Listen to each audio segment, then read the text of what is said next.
नेपाळमध्ये सरकारनं समाज माध्यमांवरती घातलेली बंदी काल रात्री उठवल्यानंतरही आंदोलकांची निदर्शनं चालूच आहेत। कथित भ्रष्टाचाराचं कारण देऊन त्याविरोधामध्ये आंदोलक निदर्शनं करत आहेत। काठमांडूमध्ये सुरू असलेल्या निदर्शनादरम्यान आंदोलकांनी दगडफेक करत अनेक नेत्यांची घरं जाळली। पंतप्रधान के.पी. शर्मा ओली यांनी या हिंसक निदर्शनानंतर आपल्या पदाचा राजीनामा राष्ट्रपती रामचंद्र पौडेल यांच्याकडे सुपूर्द केलाय। त्यांच्यासह अनेक मंत्र्यांनीही आपल्या पदाचे राजीनामे दिले आहेत।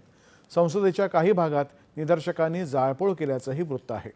माजी पंतप्रधान शेर बहादूर, पंतप्रधान ओली यांचं खासगी निवासस्थान, नेपाळ काँग्रेसचं कार्यालय इथंही निदर्शकांनी जाळपोळ आणि तोडफोड केली आहे।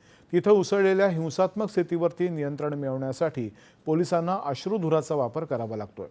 काठमांडू इथं सर्व ठिकाणी पोलीस आणि निमलष्करी दलं तैनात आहेत। नेपाळ सरकारनं 3 दिवसापूर्वी फेसबुक, व्हॉट्सॲप, इंस्टाग्राम आणि एक्स याच्यासह 26 समाज माध्यमांवरती बंदी घालण्याचा आदेश दिला होता। ही माध्यमं नेपाळ सरकारच्या दप्तरामध्ये नोंदणीकृत नसल्यामुळे हा निर्णय घेण्यात आला होता।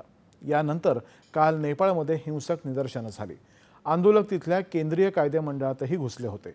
या आंदोलनामध्ये सुमारे 19 जणांचा मृत्यू झालाय तर 300 जण जखमी झाले आहेत।